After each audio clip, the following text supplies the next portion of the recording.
Ons is die diensknegte, Here. En ons kan rus by dit. En ons kan rus by U belofte. Ons kan rus by U wese. En U wete dat U God is. Dankie, Here, dat ons ook vriende van U genoem kan word. En vandag, Vader, in besonder wil ons graag hoor wat U te sê het. Elke hart, Here.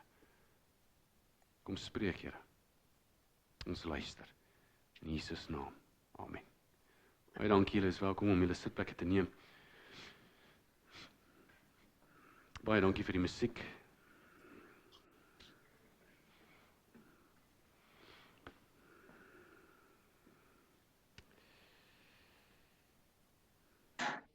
Ons is besig met die vrees van die Here en ons is by deel 4, die vrees van die Here. Ons is by deel 4, die vrugte van vrees. En ek wil maar net so vinnig hersien, dalk is dit jou eerste keer hierso. Indien dit is, heet ons jou ook natuurlik 'n warm welkom en jy moet 'n bietjie koffie drink. Maar ek wil net graag jou uitnooi om die ander vorige dele te gaan kyk, dalk op YouTube of op Facebook. Ek dink om jou 'n goeie agtergrond te gee of 'n fondasie van dit. Maar net so ter opsomming, ons het gesê dat Martin Luther het vir ons mooi gewys dat vrees van die Here kan maar onderskei word tussen 2 tipe vrese. Dis 'n knegvrees, dit is 'n angswekkende vrees, 'n vrees wat jou bang maak. Dis daai vrees wat jy wil veg of vlug. 'n Vrees wat 'n slaaf het vir 'n slegte meester. En dan is daar 'n gesonde vrees, hulle praat van die filiale vrees, 'n kinderlike vrees. 'n Vrees wat 'n kind het teenoor sy ouer, nie dat hy bang is sy ouer mishandel hom nie, maar met die feit dat hy weet sy pa of sy ma is 'n persoon van gesag, hulle het die reg om te kan tug, en ek respekteer hulle. Dit is daai eerbied teenoor die ouer. En dit is waarvan die Bybel praat. Dit is waar die Bybel ons eintlik oor aanmoedig. Die Bybel moedig die gelowige aan om met die eerbied te hê teenoor die Here. Om nie die Here te sien as net jou maat nie, of as net jou noodknoppie nie, maar 'n respekvolle, eerbiedige, innige opregtheid te betoon teenoor God. Filiale vrees. En dit is waaroor ons praat. Ons praat oor hierdie filiale vrees. En ons het gesê hierdie vrees is belangrik. En ek dink dit is belangrik want dit kweek 'n vorm van respek teenoor die Here. En ek dink dit is iets wat die mens so gou verloor. Moderne Christendom verloor die respek.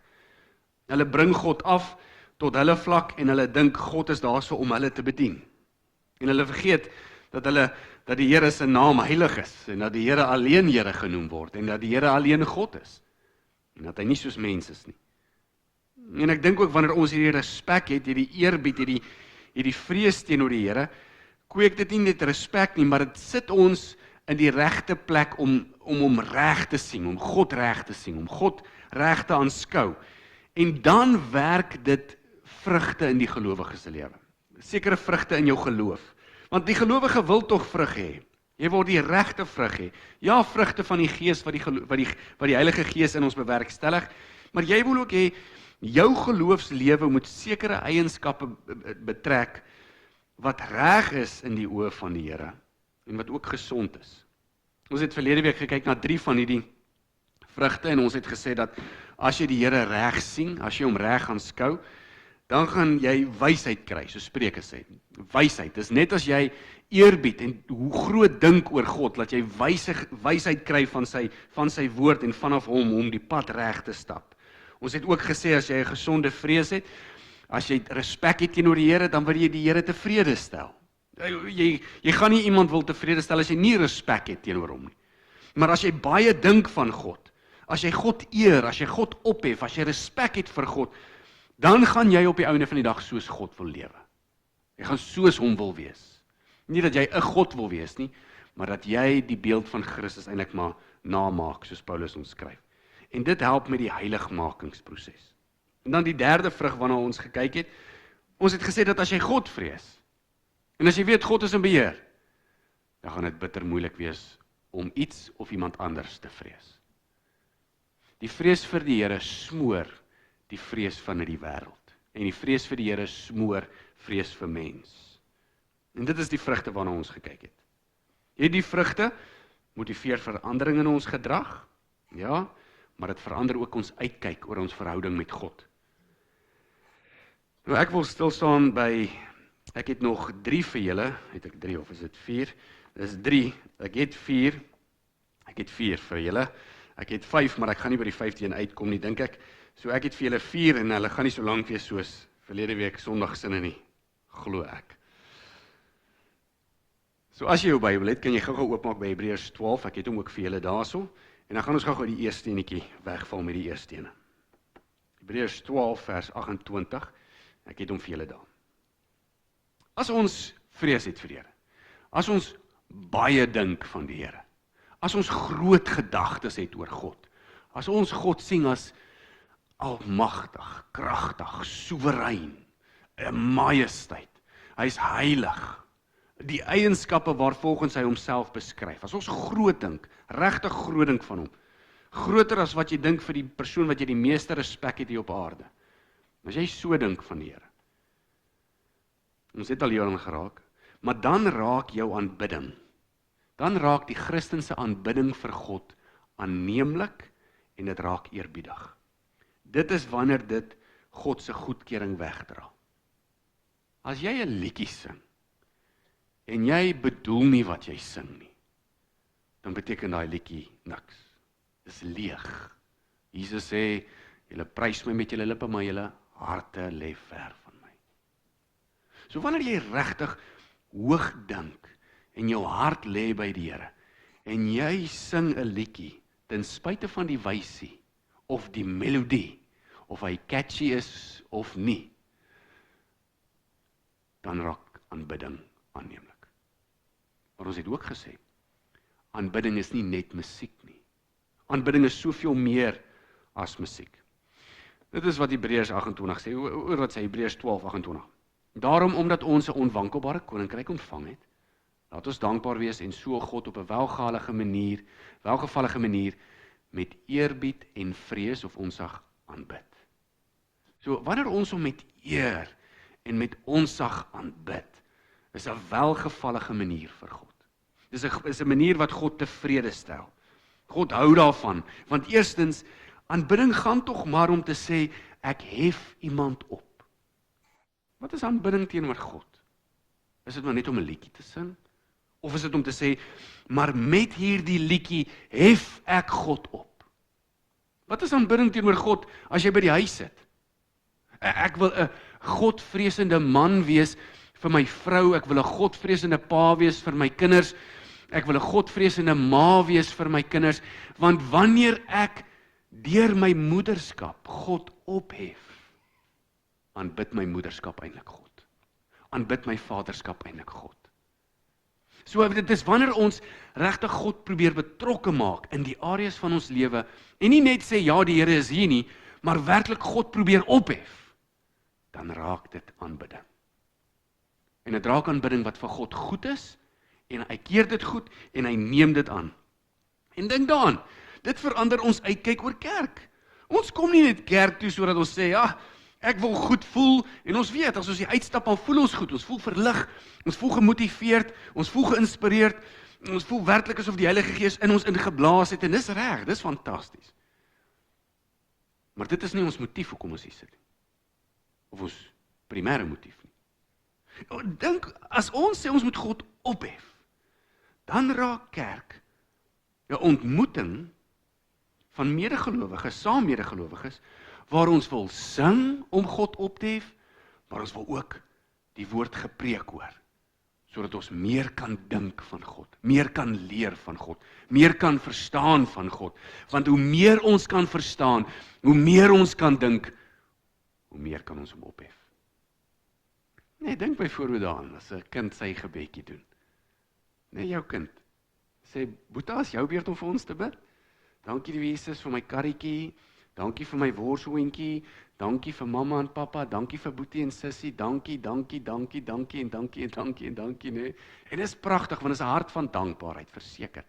Maar soos ons groei en ons gaan deur lewe, begin ons gebed verander. Dit begin verander as ons nou gesond groei, in gesonde teologie, in gesonde leerstellings van die Bybel. Dan begin ons woorde so, Here, dankie dat U werklik so groot is, dat U so soewerein is, dat U so in beheer is. dat U saam met ons is. Dankie Here dat U soewereiniteit en U almag, jy begin meer woorde kry om die Here te beskryf. En hoe meer jy groei in die prediking van die woord en in die woord self, hoe meer groei jou beskrywing van God. En hoe meer groei jou aanbidding. Sien vriende, kerk is nie net 'n plek waar ons sit om iets te ontvang nie. Kerk is 'n plek waar ons sit, sodat ons toegerus word om die Here te kan aanbid. Aanbidding groei soos ons hoor hoe hy gepreek word en soos ons die woorde kan sing en verstaan. Aanbidding het nog nooit gegaan oor my en oor julle nie. Ek weet mense sit in ander kerke want hulle sê ek hou van die worship. Maar ons kan nie hou van die worship nie, want ons is nie die objek nie. Nee, bietjie Afrikaans, jy in die sin kry jy gewoonlik 'n subjek en 'n objek. Die subjek is die ou wat die aksie doen en die objek is die persoon wat dit ontvang. God is die objek, hy ontvang aanbidding. Ons is die subjek, ons gee aanbidding. Ons gee dit. So as ons kerk toe kom en ons sê, ons hou van die worship, dan probeer ons die objek en die subjek omruil. Die vraag wat ons moet vra is, hou God daarvan? Hou God van hierdie liedjie wat ek nou sing, want is dit uit die diepste van my hart, uit die binneste van my wese? Hou God van hierdie woorde wat ons nou preek, want is dit werklik in lyn met sy waarheid? Is dit in lyn met sy woord? Ons is nie die objek nie, God, want hy ontvang. En dit verander ons perspektief. Jy kom kerk toe om God te aanbid. Jy kom kerk toe om God op te hef, om oor God te leer. En iewes skielik is dit asof kerk gaan se prioriteitslys verander, nee. Want dit raak nie meer 'n plig nie. As ek weet ek kom kerk toe want ek wil my God aanbid, dan raak dit nie 'n plig nie. Nou skuif kerkbywoning op jou prioriteitslys. En dit is veronderstel om so te wees. Want ek glo 'n kerkbywoning is 'n gebaar, kerklidmaatskap is 'n gebaar om te sê, Here, maar ek allokeer die binneste van my wese. Ek allokeer myself teenoor U. Michael Reeves, hy skryf dit mooi, hoor wat sê hy. Ek het dit vir julle daar op in Engels en Afrikaans, julle sal saam met my wees. Michael Reeves, hy sê, vrees van die Here, heilige eerbied en onsag, is 'n uitdrukking van liefde. Die soort liefde wat God pas. Dit wys dat God nie 'n passielose vertoning van gewoontes soek nie. 'n passielose vertoning van gewoontes. Hy gaan verder. God soek nie net dienste en voorkeure vanaf sy bruid nie. Om die lewende Christus te ontmoet, beteken dat ons onsself nie kan inhou nie. Christus is nie blote waarheid wat sonder emosie geken kan word nie, en ook nie 'n gawe wat lusteloos, sonder energie of slap ontvang word nie. Dis wat vrees van die Here doen. Dit sit die ywer terug in die gelowige. Dit sit die ywer terug. Die ywer. En ek dink as daar iets is wat ek moet sê vir Christene wat verval het in die roetine van kerk gaan of in die roetine van godsdiens, is om te sê, bring die passie terug vir die Here. Bring die passie terug vir jou God. Net soos jy sal sê is, ek het die vonk verloor in my huwelik. Ons sê, bring die passie terug. Dit beteken nie, ons almal gaan op en af spring en rondhardloop nie. Die passie is die posisie van die hart. Dis die posisie van die hart. Wat dink jy van die Here? Hoe groot dink jy van hom? Wat is die begeerte teenoor hom? As ons werklik met ons hart sing, dan jubel ons teenoor die Here, en dit is aanneemlik. En dis hoekom die skrif sê, die Here is die enigste een wat die hart ken. As ons die Here eer, as ons vrees, as ons onsag het vir hom, as ons groot dink van hom, dan kom die passie stadig terug in ons hart in. En kerk raak nie net kerk nie, en 'n liedjie raak nie net 'n liedjie nie, en 'n skrifversie raak nie net 'n skrifversie nie, maar dit raak aanbidding. En dit is hoekom prediking ook nie mensgesentreerd moet wees nie. Prediking mag nie mensgesentreerd wees nie. As jy ooit aan sou beweeg na 'n volgende kerk, weens omstandighede natuurlik, as jy ooit sou aanbeweeg na 'n volgende kerk, maak seker dat die kerk waar jy is, dat die prediker getoets word oor wie hy preek. As prediking gaan oor die mens, as dit mensgesentreerd is, ja, natuurlik die mens hou daarvan, ons vlees hou daarvan, maar dan raak dit nie aanbidding nie, want dan raak ons weer die objek. Prediking is God gesentreerd. Ons sê Bybel gefundeerd, Christus gesentreerd. Prediking moet wees. Die toepassing is natuurlik vir die mens. Altyd. As 'n prediker of musiek, as dit nie God gesentreerd is nie, dan kan dit God nie behaag nie. Dink aan, hoe gaan jy die Here aanbid as daar nie groot verwonderende gedagtes vir hom is nie? Hoe gaan jy hom aanbid as jy min dink van hom? En hoe gaan jy groot gedagtes oor hom hê as die prediker nie preek oor hoe groot jou God is nie? Of hom nie ophef nie, of hom nie die middelpunt maak nie. En hoe gaan die prediker hom die middelpunt kan maak van prediking as hy self nie glo of as hy self nie 'n gesonde vrees het vir die Here nie? Prediking gaan nie oor die mens soos baie kerke dit vandag verkoop nie. Prediking gaan nie oor om te sê wat jou krisis is en God het net 'n antwoord vir elke krisis van jou nie. Die hele konsep nog altyd is om die Here te soek, die koninkryk te soek, die res sal aan jou toegevoeg word. Moderne samelewing het dit omgedraai, sê soek die res, God sal dit vir jou gee. Soek die res.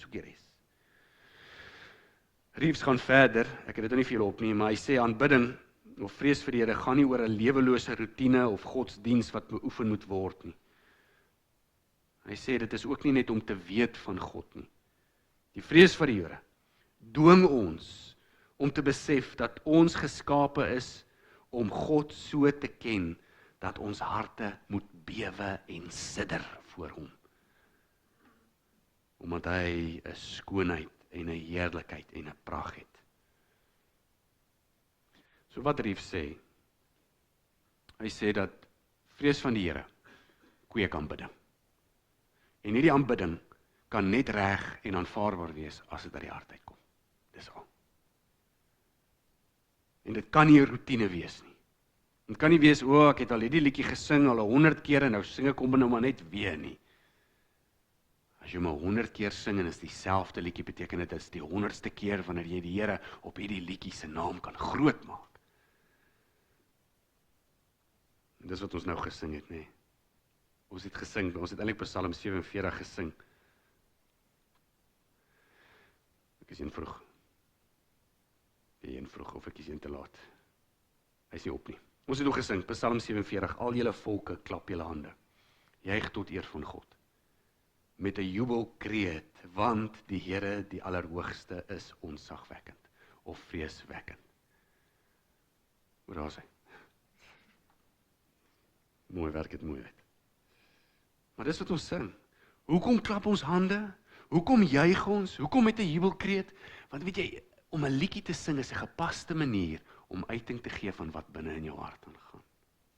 Dis wat ons doen. Ons klap ons hande, ons juig tot eer van God met jubelkrete, want die Here, die Allerhoogste, is vreeswekkend, ontzagwekkend. Dis hoekom ons sing. Dis die motiveerder vir ons sange, vir ons lof, vir ons aanbidding. Dis die motiveerder van hoekom ons mekaar liefhet. Dis die motiveerder van hoekom ons armes wil help, want ons weet die Here word geëer deur dit. Dis die motiveerder van hoekom ons broers ondersteun, hoekom ons wil bid, hoekom ons in die kerk sit, want ons weet die Here word geëer deur hierdie goed. Dit kan nie 'n roetine wees nie. Kerkgang, aanbidding, musiek, dit kan nie 'n roetine wees nie. Dit mag nie, want dan word dit nie meer aanbidding nie. En as ons 'n vrees kweek vir die Here, as ons werklik hoog van hom dink, as ons hom nader verseker met versigtiging, maar met vrymoedigheid ook, en met sy heiligheid in ag, met sy almag, dan raak dit aanbidding. Dis vir my so mooi, Paulus skryf in Romeine, hy skryf hierdie kosbare waarhede, nê. En dan in die middel van Romeine, dan kom hy by Romeine 11, en iewes skielik breek hy net uit in aanbidding. Hy skryf hierdie waarheid, hy skryf van Christus se waarheid en van genade en verlossing en hy skryf so mooi. En dan iewes skielik in Romeine 11 vers 33, dan sê hy net, die diepte van die rykdom en wysheid en kennis van God, hoe ondeurgrondelik is sy oordeele en onnaspeurlik sy weë. In die middel van dit, want dit is asof hy skryf, en soos hy besef wie hierdie God is, breek sy hart los in aanbidding. Breek jou hart los baie keer in aanbidding, wanneer jy dink oor hoe groot ons Here is.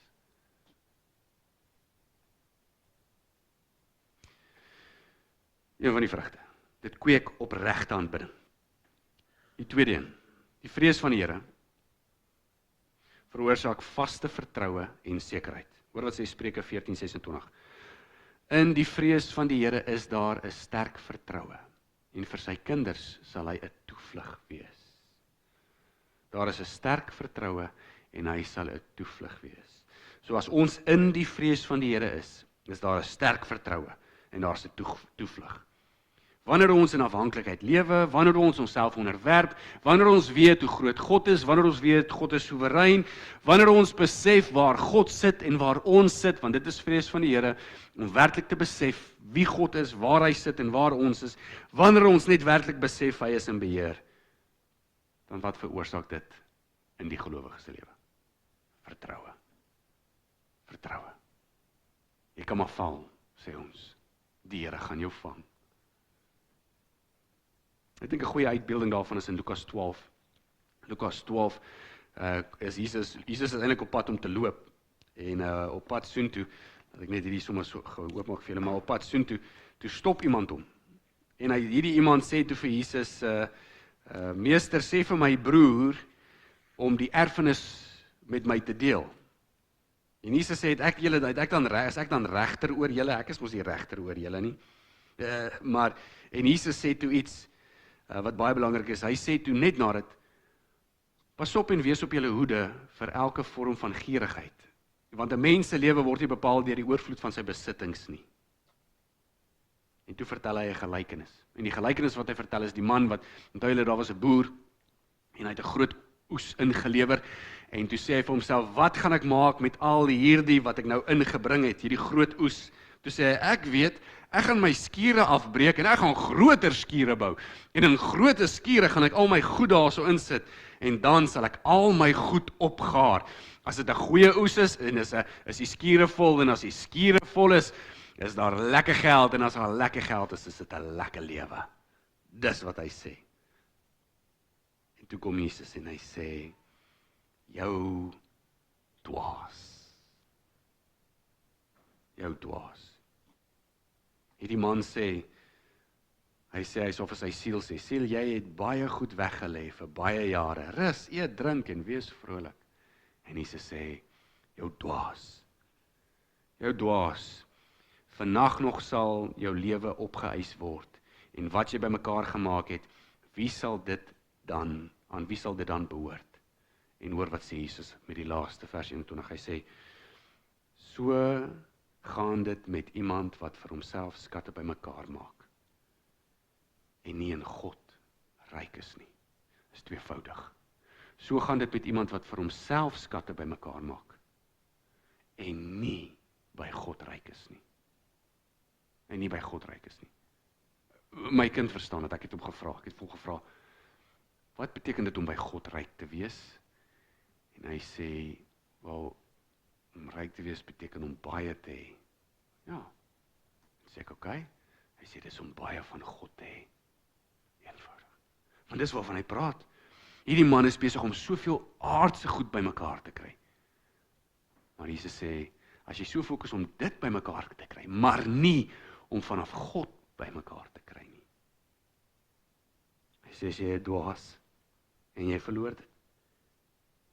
Sy vertroue, hierdie man se vertroue was in rykdom en nie in God nie, was nie ryk in God nie. Gierigheid beteken juis om soveel bymekaar te kry, maar op die einde van die dag was dit wat hy by God moes kry, was afgeskeep. En die vrees van die Here doen eintlik presies die teenoorgestelde. Die vrees van die Here veroorsaak dat jy ryk word by God. Ryk word by God. Ek praat nie van dat jy nie ryk word in die wêreld nie. Jou fokus verskuif. Dit is nie eers iets wat jy afspeel teen mekaar nie. Dit is heeltemal om te sê, maar my fokus verskuif want ek wil ryk word by God. Ek wil meer kry van God. Nie meer materialistiese seëninge nie, meer kennis, meer wysheid, meer verhouding, meer diepte, meer rykdom van God. En dit is hoekom Jesus net in die volgende gedeelte van Lukas 12 praat hy van die sorge van die lewe. Net nadat hy hierdie gelykenis vertel het, hoor wat sê hy in Lukas 12 deur die sorge van die lewe. Ek sê vir julle, moet julle nie kwel oor wat julle moenie julle kwel oor julle lewe, wat julle sal eet nie, of wat julle liggame, wat julle nie sal aantrek nie. Want die lewe is meer as die voedsel en die liggaam as die klere. Nie weer klere nie. As die klere. Die persoon wat God vrees, leef met 'n ander tipe sekuriteit. 'n Ander tipe sekuriteit. Jy weet, en ek sê dit nou maar weer, maar toe Jesus met hierdie man praat oor wat sy broer se erfenis geld gesoek het, toe sê Jesus, pas op en wees op julle hoede vir elke vorm van gierigheid, want 'n mens se lewe word nie bepaal deur die oorvloed van sy besittings nie. Hoe is dit dan dat kerke vandag verkondig en vir jou sê, God wil vir jou 'n oorvloed van besittings gee? Hoe is dit? Ek wil graag sien wat maak welvaart teologie met hierdie vers. Wat gaan hulle met hom doen? Die lewe word nie bepaal deur 'n oorvloed van sy besittings nie. Deur wat word ons lewe bepaal? Deur die rykdom en die diepte van God. Dit is net God. Christen, ons moet ryk word in die Here. 'n Diepte van hom kry, 'n smag kry na hom. En as ons hoog dink, as ons 'n vrees kweek, dan ontwaak dit in ons. Dis wat Spreuke vir ons gesê het, nê? In vrees vir die Here lê 'n sterke vertroue. Ek het hierdie vertroue want ek weet wie God is. Ek het nie my vertroue in my pensioen nie, ek het nie 'n vertroue in die toekoms of in die ekonomie of in die nuwe burgemeester nie, of die nuwe president nie, of die nuwe koning nie, of die nuwe wêreldorde nie. Ek het nie vertroue in die brandstofprys wat gaan daal nie, of my werkgewer nie. Ek het selfs nie eens 'n vertroue in myself nie. Maar daar is net een. Daar is net een. En hoe kan ek hom vertrou as ek nie glo hy's goed nie? As ek nie glo hy's groot nie? As ek nie glo hy's soewerein nie? As ek nie glo hy's in beheer nie? As ek nie glo hy sal vir my voorsien nie? As ek nie glo hy sal my dra nie? Jy sien, groot gedagtes. Vrees vir die Here kweek vertroue. Partykeer verloor ons perspektief, nee. Die wêreld doen dit. Ek verloor ook perspektief. Partykeer raak ek vasgevang in my verantwoordelikhede. In my vermoë om te voorsien. Of partykeer verloor ons 'n kontrak. Partykeer vat my salaris 'n knak. Partykeer is dit gesondheid. Maar Spreuke, wysheidsliteratuur sê vir jou, vertrou op hierdie God wie jy vrees. Vertrou hom. Dis wat ons ook nou gesing het. Wees stil en weet. Wees stil en weet. Ek is die Heer. En ek dink baie keer is 'n krisis, 'n moeilike uitdaging in ons lewe. Ek dink 'n krisis kom wys ons baie keer wat ons glo van God. 'n Krisis wys jou, dit wys jou waantoe jou hart op vir jou sekuriteit. As iets jou uitgedaag word en jy hardloop na jouself toe, ek moet nou. Ek sê nie jy moet passief wees nie. Maar 'n krisis wys jou baie keer waar jou hart lê. So dalk is 'n krisis 'n goeie ding, want ons wil weet waar ons harte lê. As God op die troon sit, dan hardloop ons na hom toe. Vrees vir die Here. Gee vir jou sekuriteit in die Here en dit gee vir jou vertroue op die Here. Psalm 115. Julle wat die Here vrees, vertrou op die Here. Hy is hulle hulp en hulle skild. Hy is hulle hulp en hulle skild. Die derde. Vrees vir die Here. Gee vir die gelowige vertroue. Dit bring sy siel rus. Dis goeie nuus. Die derde. Die vrees vir die Here bring intimiteit. Ek dink dit is waar baie mense, ons voel baie keer ons het 'n plafon bereik, nê? Die plateau. Ons kan nie meer nie. Ons is nou hierso en ons stagneer nou in ons verhouding met die Here. Vrees vir die Here kweek 'n vorm van intimiteit. Hoor wat sê Psalm 25:14. Die verborge omgang of die verborge vertroue met die Here is vir die wat hom vrees en sy verbond om dit aan hulle bekend te maak. verbond om hulle bekend te maak. Ek hou van hierdie vertaling, hy sê, die Here neem hulle wat vir hom onsag het in sy vertroue. Die verborge vertroue, in sy vertroue. So as jy die Here vrees, sê hy neem jou in sy vertroue. Hierdie woordjie in sy vertroue beteken, het word gewoonlik gebruik wanneer in die raadskamer van 'n koning het 'n raadskamer, en dis waar hy sy binnekring mense kry, en hy kry sy binnekring mense daar om strategie te bespreek, nee, net die wat hy regtig vertrou, die wat nie gaan klik nie die spioene nie daai ouens nie, hy kry die ouens om werklik as sy geheime raad, die koning se binnekring. En is nie net 'n kwessie van die koning gaan nou inligting deel nie, maar dis 'n kwessie van die koning deel eintlik maar homself. Wat 'n mooi gedagte. Wat 'n mooi gedagte om te sê dat wanneer jy die Here vrees, is jy in die binnekring van God. Jy ontvang 'n deel van God. Hy deel homself met jou. Hy neem hom naby jou. Reeves skryf weer, ek het hom weer aangehaal. Hy sê, the fear of the Lord is not the opposite of knowing God intimately. It is the doorway into the intimacy. Het jy al gebid? Here, ek wil U sien. Here, ek wil U ervaar. Here, ek wil U meer aanskou. Here, ek smag na U. Here, ek soek meer van U. Here, ek honger vir U. Here, ek dors vir U. Het jy al gebid? Jy het hierdie begeerte net, hierdie verlange net om te drink van God en om te eet van God.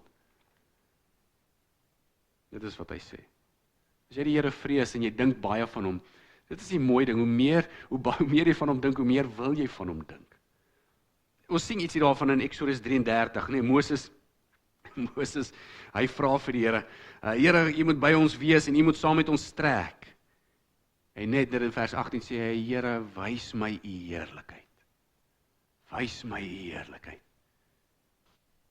En toe sê die Here vir Moses, jy kan my nie sien nie, jy sal sterf.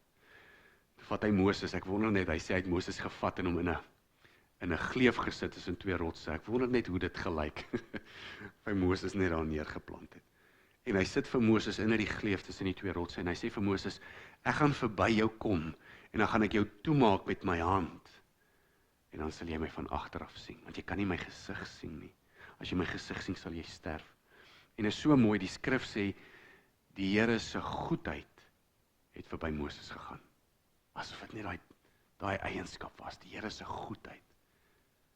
Dis vreemd om te dink dat die Here se goedheid Moses kan verteer. Hy sê die Here se goedheid het verby gegaan en Moses gaan daar verby. En God gaan verby Moses en hy maak sy gesig toe. Maar Moses het hierdie begeerte gehad. Wat vra Moses? Here, ek wil U sien. Here, wys my U heerlikheid. Wat 'n mooi versoek. Ek sê nie die Here gaan jou in 'n rots sit en verby jou gaan met sy glorie nie. Maar ek dink wat 'n mooi gebed, want dit wys jou waar jou hart is. Here, ek wil U leer ken, ek smag na U. Jy sien, om God te vrees, dit stoot jou nie weg nie, dit bring jou in. Dit bring jou naby. Dit ontwaak 'n begeerte om meer van die Here te wil hê. En weet jy, daai begeerte gaan eintlik jou hele lewe by die huis inkleer, jou roetine. Dit gaan inkleer wat jy op TV kyk, dit gaan inkleer wat se boeke jy lees, dit gaan inkleer waarmee jy jou kinders besig hou. Daai begeerte. Dit raak 'n motiveerder. En dit is ook wat ons nou net gesing het, dit is wat ek neergeskryf het. Soos 'n wildsbok smag na water, smag my siel na U. Weereens wys ek vir ons, het ons dit gesing, want ons het regtig die begeerte in ons hart, smag ons werklik na die Here. Die vierde ding, die vrees van die Here is 'n fontein van lewe, en dis my laaste een. Die vrees van die Here is 'n fontein van lewe. Hoor wat sê Spreuke 14:27. Die vrees van die Here is 'n fontein van die lewe, om van die strikke van die dood af te wyk. Die vrees van die Here is 'n fontein van die lewe. Nou hierso Spreuke 19:23 sê dieselfde. Die vrees van die Here lei na die lewe. Die vrees van die Here lei na die lewe.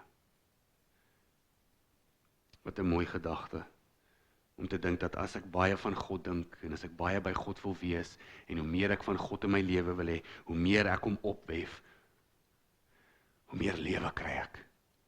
Nie 'n langer leeftyd nie, lewe van binne. Dit is die idee van 'n fontein. 'n Fontein is iets wat uit die grond uit opborrel. 'n Fontein is nie iets wat droog word nie. Dit is hierdie voortdurende voorsiening, 'n voortdurende lewe, 'n voortdurende verkoking of 'n voortdurende onderhouding. Wanneer ons so by die Here uitkom met hierdie vrees en hierdie ontzag, is dit asof ons binneste begin lewe kry. Hy word verkook, hy word onderhou. Dis my laaste Reeves aanhaling. Reeves sê, drink from the greatness of God rather than from the emptiness of self. Wat 'n mooi gedagte. Hoe baie drink ons van goed in die wêreld, as ek net 'n vakansie kan kry. Ek stem saam, ons moet fisies rus, verseker, vakansie is lekker. As ons net 'n vakansie kan kry. As ek net, ek weet nie, 'n paar ekstra dollar kan kry. As ek net hierdie ding, as ek net hierdie verhouding het, as ek net dit, as ek net dit, as ek net dit, dan het ek dit gemaak. Nee, ek dink ek het dit al gesê, jy weet, as jy groot word, ek onthou toe ek op skool was, ja, as ek net kan klaar kry met skool, dan is ek klaar met skool. Ja, as ek net 'n job kon kry, nee, net 'n werk, dan kry ek werk. Ja, as ek net, hierdie job, hy is meer geld, as ek net daai geld kan hê, dan het jy die geld. As ek net 'n vrou kan kry, dan het jy die vrou. As ek net 'n kind kan kry, dan het ek die kind. As ek net op pensioen kan gaan, dan as jy op pensioen. As ek net, dan wat? As jy net wat? Ons is gemaak van hoogtepunt tot hoogtepunt. En Spreuke kom wys vir ons dat wanneer ons werklik hoë gedagtes het van God, wanneer ons werklik hom aanskou vir sy glorie, wanneer werklik daar 'n gesonde vrees is, raak hy, as ons maar net by hom kan uitkom. Hy raak ons bron. Hy raak ons onuitputlike bron. Hierdie beeld van 'n fontein van lewe, hy kry sy vervulling in die Nuwe Testament. Deur Jesus Christus natuurlik. Jesus Christus, julle sal onthou met die Samaritaanse vrou. Wat is dit wat Jesus vir die Samaritaanse vrou gesê het? Hy sê, wie van die water drink wat ek hom sal gee, sal in ewigheid nooit dors word nie. Later sê hy, as iemand dors het, laat hom na my toe kom en drink. En as hy honger is, laat hy eet en versadig word. Dit is asof Jesus vir ons wil sê, hy is genoeg. Hy is genoeg. Hy is die bron en hy is genoeg. Ek sê nie Salomo sê dit nie, ek sê nie Spreuke is 'n direkte verwysing na Christus nie, maar ons weet die Nuwe Testament wys vir ons dat Jesus werklik die bron is daarvan. Jesus is die fontein, hy is die lewende water, hy is die een wat in ons binneste ons verkook en ons herstel. Wanneer ons na Christus kyk, sien ons die Vader, en wanneer ons die Vader aanskou, dan vernuwe dit ons binneste.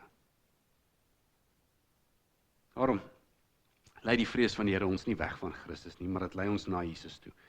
En dit lei ons om Jesus te soek, want ons siel moet verkook word. Ons soek 'n fontein. Ons gaan nie ons dorsles met geld nie, ons gaan nie ons dorsles met sport nie. Ja, dis lekker om die bokke nou en dan te kyk 3:00 die oggend. Ons gaan nie ons dorsles met vakansie nie. Ja, maar rus is belangrik, verseker. Geld is nodig, verseker. Ek weet. Maar dit is nie ons bron nie. En dit durf nie ons bron wees nie. Dit gaan dalk die dorsles vir 'n rukkie, jou nuwe, ek weet nie, koffiemasjien of slushpappie-masjien. Dit gaan letterlik die dors vir 'n rukkie les. Figuurlik, want jy het nou iets niets. Maar dan weer soek ons weer iets, en dan weer soek ons weer iets. Laat dit vir jou wys, dat as jy nie Christus het nie, het jy nie die bron nie. En dis wat Jesus sê in Johannes 10:10, nee, hy sê, ek het gekom sodat jy 'n lewe kan hê, en nie enige lewe nie, maar 'n lewe in oorvloed. 'n Lewe in oorvloed is nie gebaseer op omstandighede nie. 'n Lewe in oorvloed is gebaseer in die binneste wat ingetap is in die fontein wat nie kan uitgeput word nie. Kan jy dink? Christus in jou, en hy voed jou, en hy voed jou, en hy voed jou, en hy voed jou. En wêreld maak sy draaie en wêreld gooi vir jou met punches en trap jou in die grond en maar Christus in jou voed jou en voed jou en voed jou. Onuitputtelik. Wil ek afsluit met hierdie gedagte. Die eerste vraag in die Westminster Catechism, die katekismus, die eerste vraag is hulle vra, what is the chief end of man? Wat is die hoofdoel van mens? Dit is ook een van die eerste vrae wat ons katekisante leer. Ons probeer hulle leer en sê, wat is die hoofdoel van mens? Ek wil jy moet hom probeer antwoord, jy moet nie jou hand opsteek nie, ek gaan jou ook nie vra nie. Maar wat is jou hoofdoel? Wat is jou hoofdoel? As jy, gee my een ding, wat is jou hoofdoel in hierdie lewe van mens? Kom ek lees vir jou wat sê hulle. Om God te verheerlik en om vir ewig te geniet. Om God te verheerlik en om vir ewig te geniet. Hoor hoe lei hierdie punte in daai stelling. As ek baie dink, sal ek hom verheerlik, ek sal hom glorie.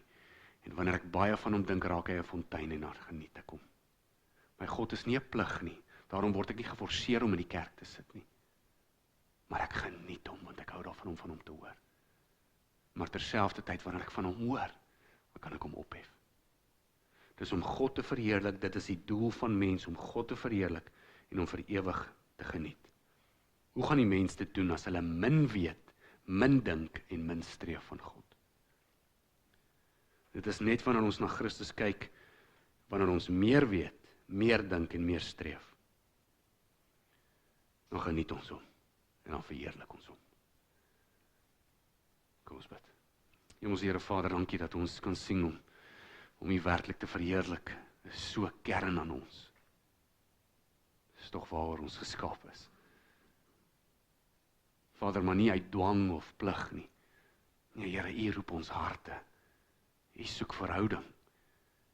En verhouding, Vader, is genotvol. Ja, Vader, verantwoordelikhede. Maar help ons om U te geniet. Help ons om U te verheerlik. En Vader, ons gaan dit nie kan doen as ons U nie vrees nie. Ons gaan dit nie kan doen as ons min dink, en as ons min weet, en as ons min soek na U nie. Ontwaak die hart van die Christen, Here. Meer spesifiek die wie voor my sit. Deur die Gees. Dat ons sal streef en smag na U. In Jesus naam.